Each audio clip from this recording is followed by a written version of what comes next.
All right, Chelsea fans, welcome back to another episode. That's right, of the London is Blue podcast. Hopefully, your favorite Chelsea podcast out there, and a part of the Men of Blazers Media Network. Dan, one of your hosts here, alongside Nick and Nath. And we are getting into it. Chelsea versus Cardiff City. That's right, Chelsea just doing a wonderful, easy as you like 3-1 victory. Never in doubt, never putting the match in question. Just an absolute walk in the proverbial park, Nick. Yeah, definitely. If you're a person that didn't watch this match, good for you. Well done. If you're just like listening for vibes, it was a great match. We played amazing. It was so Was easy. It was great. If you did watch this match and you're one of the degenerates like us, yeah, it was a tough watch, and certainly I think raises more questions than answers. But at the end of the day, I don't think this was one that the squad or the manager took entirely seriously. So Newcastle on the horizon. Nath, we were talking about just some of the stats leading into the start of the recording. It was effectively a first half off for pretty much both of the two sides. And the second half was really, if you didn't watch the match, you're listening to this episode and you're like, what should I actually watch to take away something from this match? Just watch the last 45 minutes because that's where all the action was. Yeah, totally. The first half was just very bad. And I was like, okay, after what we just saw, we've been seeing actually for the past few weeks to have that performance. But yeah, second half was a bit better. Not quite there yet, in my opinion, but a win is a win. I'll take that. We just needed to go through the next stage, and that's what we did. So, yay. Well, that does kind of align with a couple of the 3-word match reviews I pulled in. So MJ Pennington had job done, sort of. He had Derek KG with the Nacho Man. I like that one a fair bit. We had CFC Tahoe Blues with the weren't killer whales. That's a good one. Like that. That's good. Yeah. And then you had Marco 21 with the B Team Blues. I think is a couple to round out here. Yeah. Nick, what'd you go with for a 3-word match review? In tournament football, survive in advance. That's basically all it is. Like this, of all the matches that we're going to play this month in December, this is the one that I think everyone kind of had earmarked for huge rotation. Just get it done and move on. Don't think about this ever again. Nath, what'd you have? Yeah, I didn't really. It was so bland. The game was so bland. I didn't even think of anything. But I'm happy with job done. But etc. Only 2 words. Two words. No, job done, comma, but, comma, but, etc. Yeah. I used to go 1 word. You could say blah. And that could be a 3-word match review too. Just so many letters accumulated. That could be one. I was just like, as good. A work trip. Is as someone who's now in Seattle for a work trip. That is effectively what this was. It was a match to get a job done. They delivered it. We're moving on. Maresca was talking about how he was going to use the return part of his trip to watch a couple of Newcastle matches to get ready for the weekend. My guy's like, I hope he's getting some loyalty points. I'm hoping he's figured out, what travel hacks he's got going on here. But again, shout out to the team for getting a win. That's the most important part of all of this. Nick, we did see some rotation with the lineup. Not a surprise considering we do have the match against Newcastle this weekend. We had the match against Everton. Fast and furious fixtures upon us. What did Maresca do with the lineup?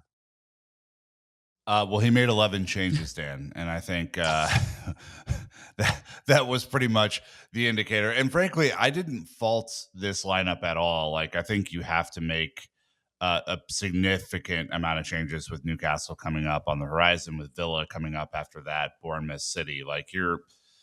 And you have the holiday in the mix of all that if you're one that celebrates Christmas. So this was basically the last break that the starters are going to get for the better part of 2.5, 3 weeks. And a break they got because Philip Jorgensen back between the sticks. Tough watch for old Phil, but hardly the worst player on the pitch today.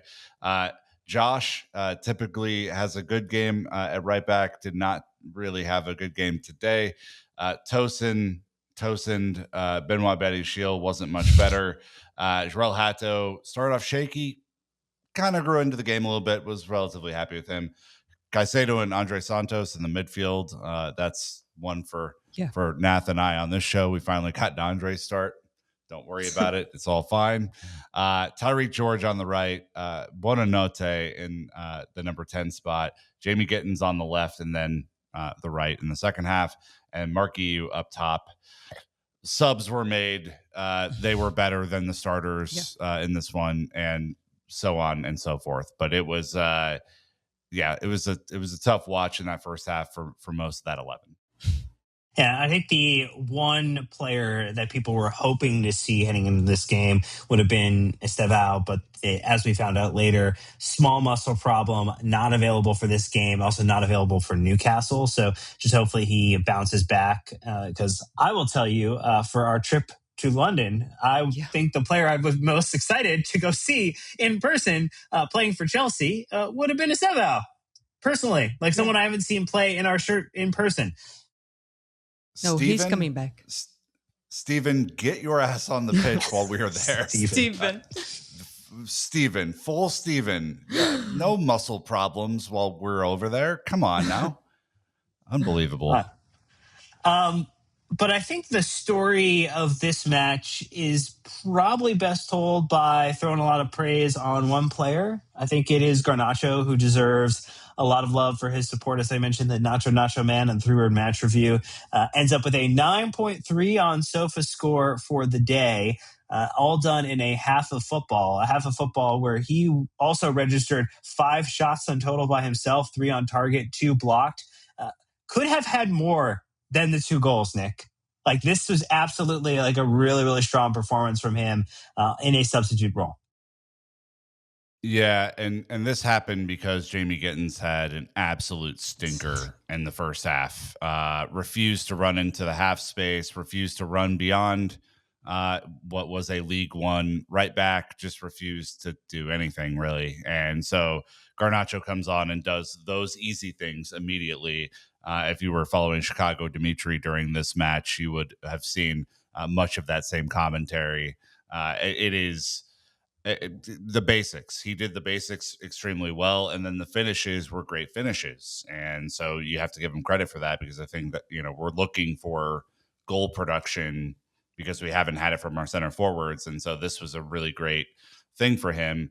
I think what I took away from this, Nath, is like more of this. It's hard to like feel great about it because it's a League One team that we're playing against, but he did look like he was on it, which we haven't seen for a couple of matches. Yeah, for sure. And I feel like Joao Pedro coming on with him made big difference as well, because Joao, he may not be shooting well at the moment. He may not be helping with shooting. And I do feel like this is a problem. But today he showed this other side of his game that was also missing the last couple of weeks. But now it's kind of showing it around again. And yeah, I feel like he was just great creating space for players like Garnacho to run into.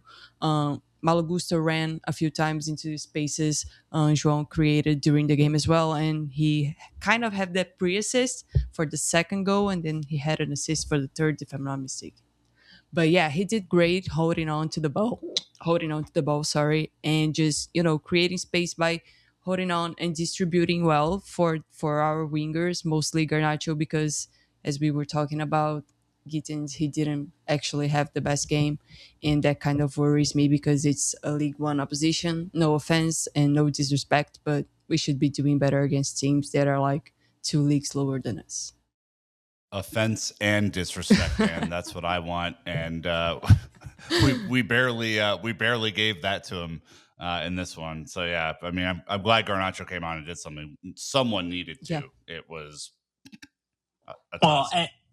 And most of those shots coming from inside the box as well too, which I think the difference for what he was doing in the game versus what Jamie Gittens are doing in the game, getting into the box, running into the box, making runs that potentially didn't always come off but finding a way to create an outlet for someone like Bonanotte when he, kind of continue to put the ball into his path, which again, if we can do more of that and replicate elements where we're not making it difficult for the attacking player who's crashing into the box to actually like take off the shot either first or second time, that is a huge difference from what we were seeing with that kind of Jamie Gittens experience was, Garnacho was just going in and he was trying to find a way at any time to just see if somebody would serve him up a ball. And it didn't happen all the time.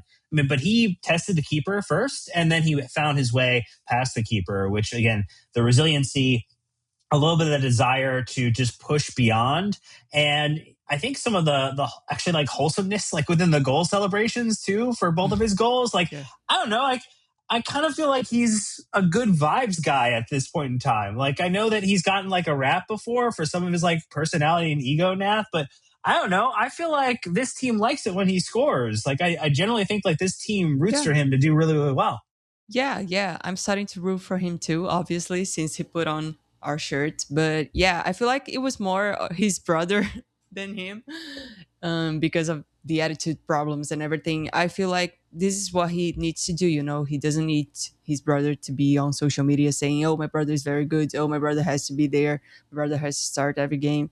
Garnacho has to prove himself. And today, I know the opposition wasn't in the best level, wasn't the greatest level. He has to prove himself more regularly against better opposition, but this is a start.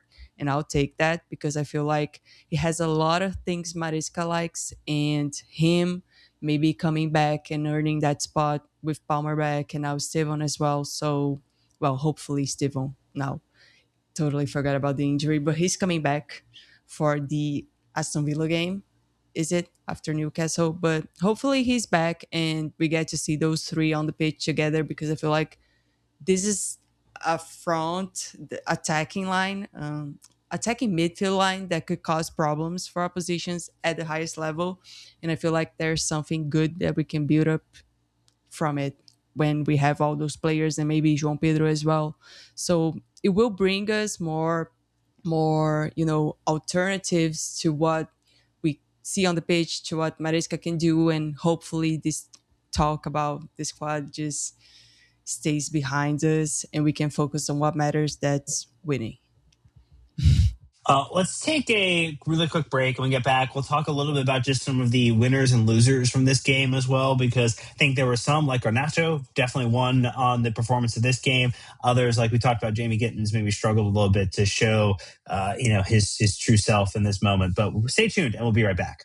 Okay, so we did a lot of praise for one Garnacho, so very nice for him. A round of applause. We appreciate his performance in this game. Not everybody contributed in the same way or in the same manner. And I think I kind of want to just start. We talked a little bit about it, but Jamie Gittens in this performance in what effectively amounted to one half of football, not the best. I mean, he did get a little bit further into the second half. I mean, he came off right essentially like a few minutes after the goal, but it was not the performance you would hope for in this element. I mean, when you think about the fact that he had two shots, both from outside the box, wasn't able to get into the box at this point in time. Basically, I think it had like one pass near the box, but didn't actually have any balls passing into the box either. So like just the depth at which he was able to contribute down the pitch for a winger was well below, I think, what we're hoping to see from him, Nick. And I think you mentioned it, because it's just a concern from like his development, his readiness, particularly when Garnacho comes in cold and can, do what he did. Like, I think that, shows that probably on a pecking order side, like Jamie Gittens is near the bottom for Chelsea at the moment. Yeah, I mean, Ty George was better than Jamie Gittens in this game by a fair margin, and that's exactly why Maresca took him off at half. Who fucking knows why? I don't know what to think about this guy right now. Like, we saw him have an incredible game in the last League Cup game at Wolves, where he, really was on fire, scores an incredible goal, but, he's assisted in other games and looked dangerous. He just didn't look up for it today. And I think what we're looking for from this position, this left wing position in particular, is some form of consistency from whoever is playing there. I'm not even at this point like I'm not even desperate for like a world beater necessarily. Like I think we gave up on that when we signed, the two wingers that we did this summer. But just some consistency.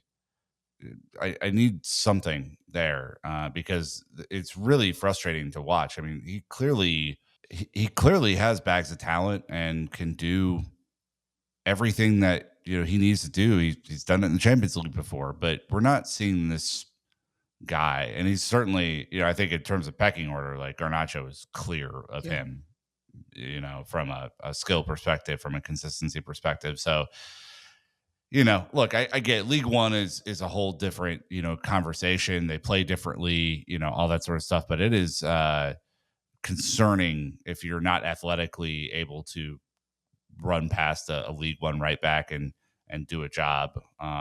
And he got really nowhere near. I think the space on the right, Nath, opened up for him in the second half, and maybe that was a little bit of a better look. But yikes. Yeah, it did feel like we were trying to like overload the left and maybe just switch fast to the right, and Gittens kind of had some balls there but didn't do much. And as you said, it's kind of concerning because he's been having some okay game time. He has minutes regularly, and him starting this game not being able to perform is like, okay, what's going on? Because he should be doing better than he is. But yeah, I just feel like there's also talks about the squad and everything, and it just goes back to a point that we've been discussing for a little while now, that players have been given chances after chances and others haven't. So yeah, I don't know, we have some academy players that could fill their shoes as a squad player or everything or anything like that, but yeah. And I just want to see what happens when we have everybody available, because as we also mention every time, there are lots of opportunities, lots of possibilities for this squad. But yeah, I mean, it just feels like Maresca is gonna have to pick this squad better, and I want to see where we go from here, because things are about to get more heated than they are at the moment. So And I'll say this too. Like we've seen Maresca, Dan, not trust a lot of players in the squad this season. Yeah. This performance from Gittens could put him on an island for a little bit. I mean, it was that bad.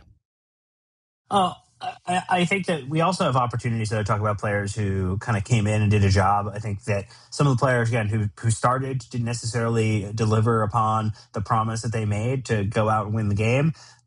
Players like Joao Pedro comes in off the bench again. I think as Nath highlighted, like it has started to kind of do some of the things, even though they aren't necessarily goal scoring items. But he assists in this game. He's dropping back a little bit deeper. Some of the hold up play is better. I mean, ultimately, I think Guiu, went kind of to the keeper early, very early in this game, got denied, and then really kind of went very quiet after that point in time. And so ultimately, we have Joao Pedro who comes in, registers 4 shots in this game, which I think that's also another nice thing. Like even though he didn't score, getting shots, getting a volume of shots is an important thing for a striker. And so I do think as if trend line wise, there are some positives, some real positive to take away from like the last 2 performances in my mind for how Joao Pedro is kind of getting back to a way that he can start to really impact the team now. yeah, for sure. I feel like he's an important player. We didn't splash like 60 million pounds on him for nothing. But I mean, there were fitness problems and everything. So it just feels like he's getting back there where he was in June, July when we won the Club World Cup. So if we get the João Pedro back, that's going to be a big, big bonus for us at a moment that we're going to need, because we have this busy month of December, and then we have like 2 weeks off, 10 days off, and then it's another marathon till the end of the season. And there's also the World Cup coming, and he probably wants to be there. So there's all that. And I do feel like he changed the game for us today. I know Garnacho was the man of the match. He scored 2 goals and everything, but João Pedro for me was the key for us to, find the spaces better, create spaces better, and have better players exploiting those spaces, and the way he held up the ball most times he got there, the shots that he took, we were asking for him to shoot more, and he's doing that. He did it today, actually. So being doing that, it's kind of unfair to say, but yeah, it just feels like we're getting that João Pedro back, and that's gonna help us a lot from now on. And the way that he links up with everyone that's around him is very nice as well. We saw him link up well with Palmer. We're seeing him link up well with Garnacho now, and even Gusto, who's playing the 10 now. So yeah, that's great to see. That's what a star should be doing. And I feel like he's not gonna be our big name because Palmer's there, but he can be like the secondary star that we need, because we won't have Palmer for every game as we're seeing, which I think it's great as well that we rest him and everything. But we need more players to step up and show what we're about. It sure be nice if he went on a heater right now. That would be welcome. I would like to see several goals from one Joao Pedro when we're over in London and Manchester. Yeah, that would be fantastic. Hopefully, yeah. Hopefully you bring the goals. They are saving for you. He's saving for you guys. Fingers crossed. That would be fantastic. Let's talk about the midfield. Again, no surprise. Moises Caicedo comes in, and it's just Moises Caicedo. It's fantastic. We super appreciate it. However, there were two other players in the midfield complement who do not always start or feature for Chelsea. That's Bonanote on loan from Brighton, and Andre Santos, who is actually our player. And you figure he would also get more opportunities to play. Not alone, not somebody who's come in to just be here for a season and leave. He's a player that we can have forever, which is a really, really kind of cool idea, Nick. Why don't you walk me through just some of your thoughts on Bonanote and Santos, just in terms of the comparison between the two in this game? Yeah, I'll take Buonanotte, so Nath can take Andre. I think that's so nice kind. You're giving away gifts on the pre-Christmas episodes of this podcast. Yeah, I mean, Buonanotte is very fortunate that a couple of balls bounced his way in the second half, because he was having an all-time stinker as well.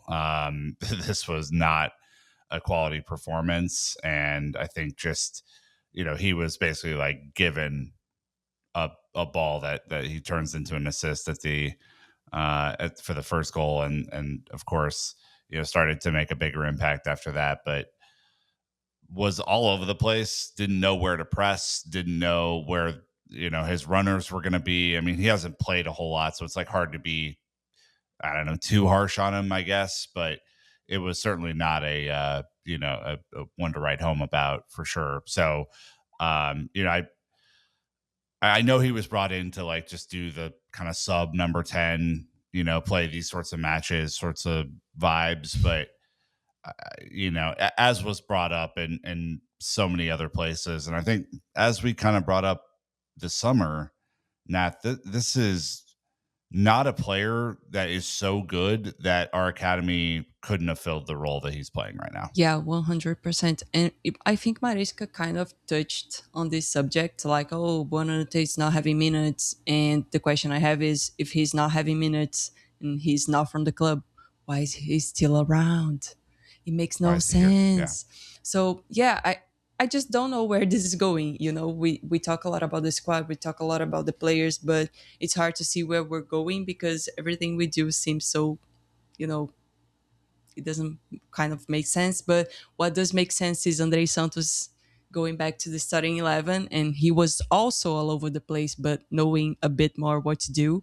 I feel like because the first half was so bad, it kind of, the game was leveled from a lower level than we expected to see. But when things got the way they're supposed to go, when we kind of understood better what to do and attack better and attack more, Andre showed what he's about, especially because he was, free to go around the pitch up and down, and he got an assist basically from the edge of the box or from the start of the box anyways. But that just shows the influence he can have on the game, both defensively and in the attacking phases as well. And yeah, I just expect to see Andre more because he proved himself once again. The game wasn't great. It wasn't like the stellar performance we want to see from some players we like sometimes, but he was okay, a 7 out of 10.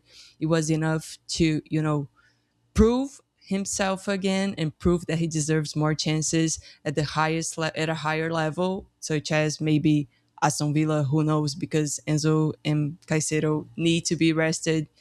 I don't know how he's going to do it, but he needs to rest them in this Premier League run to the end of the year. And Andre once again showed he's ready to step up and fill either Caicedo or Enzo's shoes. That's up to Maresca.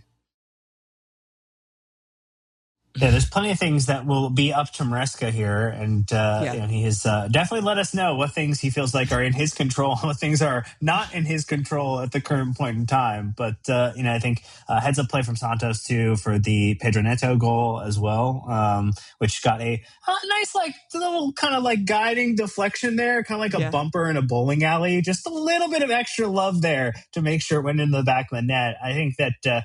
He's another player who is benefiting from a little rest and a cameo, but he comes out flying in this one and just continues to be, one of the biggest contributors to the goal and assist column for Chelsea at this given season. And so, I mean, Pedro Neto to me is just one that kind of continues to show up. It's not always flashy. I think, some people wonder if, maybe you saw him on a high at the end of this season. I like Pedro Neto. I think that, he's a good, solid Premier League player. And I think people like rushing to that point, we need to have a floor on our ceiling of like really solid players and not continue to drop quality players who can come in and do a job for a given match and allow us to kind of really be successful again. I mean, it's scores against Burnley, obviously doesn't score against Arsenal, scores against Leeds, doesn't score in Bournemouth or Everton, gets the assist though in the Everton game and gets the goal in this game. And so like there's really a goal or assist every other one of the last 6 games. Much better returns than some other senior players in this squad. So I'm very happy with one Pedro Neto, Nick.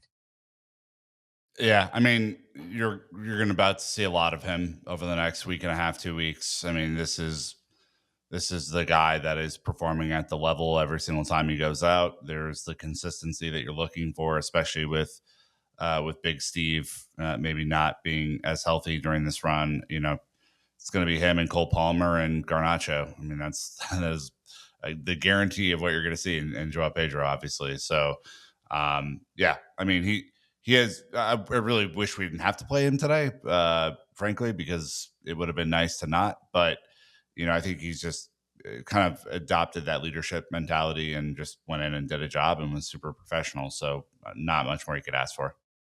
Yeah, and with both of their assists, Joao Pedro and Pedro Neto, the Pedros end up getting both to 9 in terms of goals and assists across all competitions, rather, and continue to lead the way, making just a tiny bit of a gap since Enzo Fernandez and Reece James did not feature in this one. Enzo at 7, and then Reece James at 6.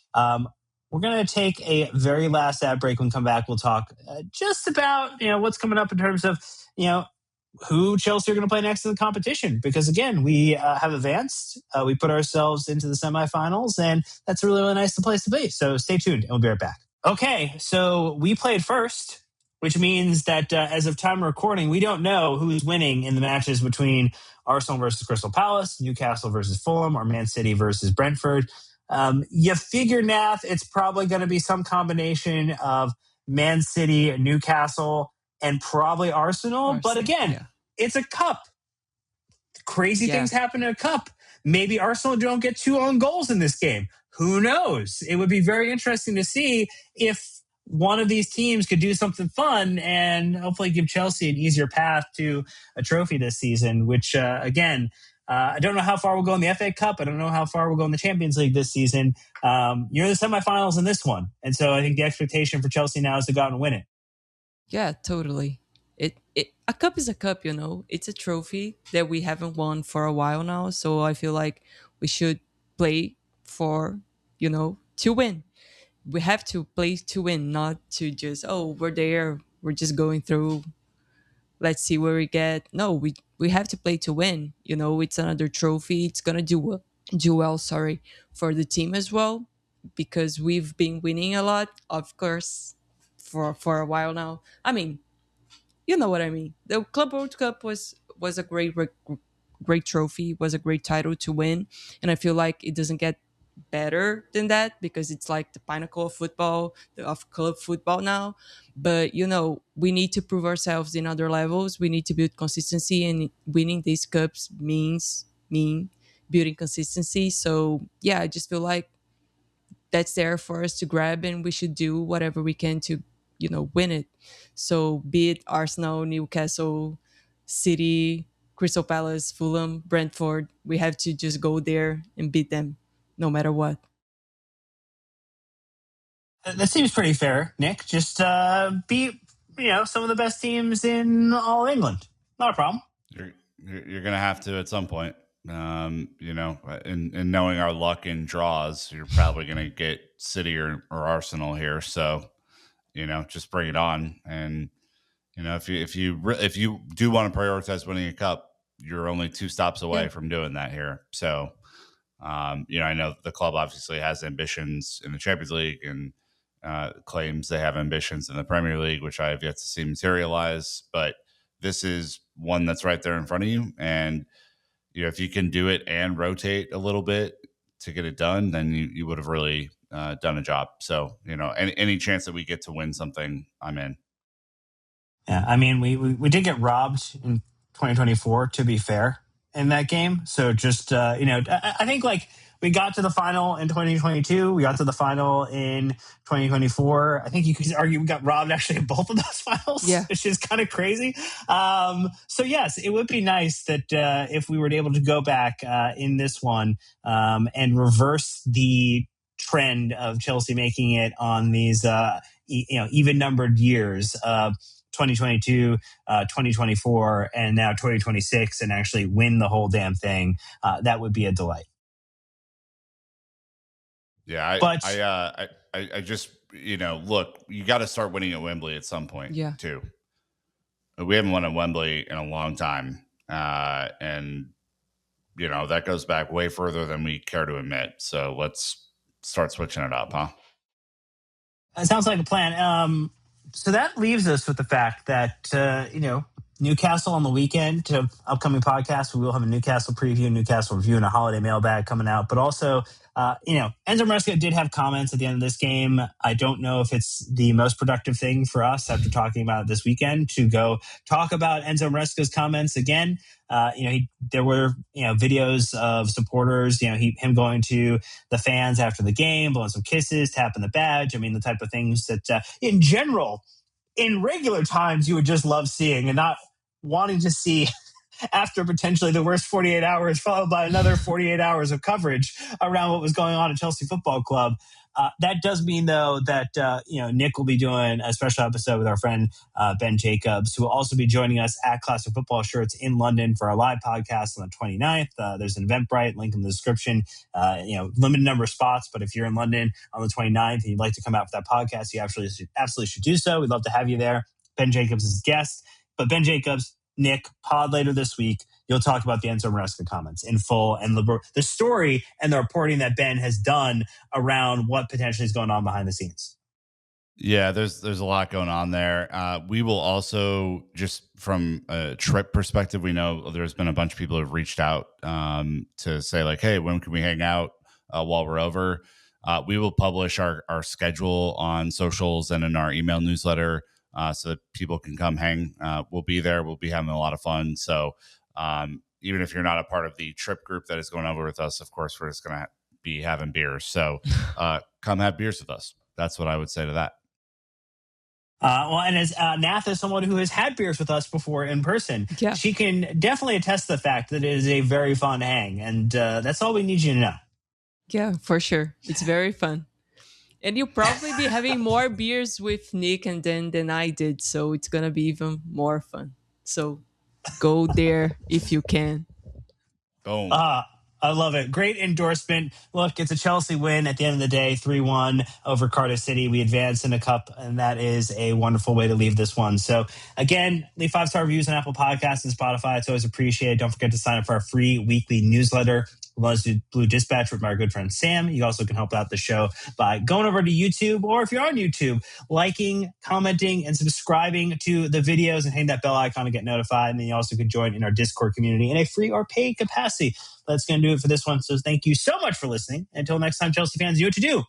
Keep blue flag flying high.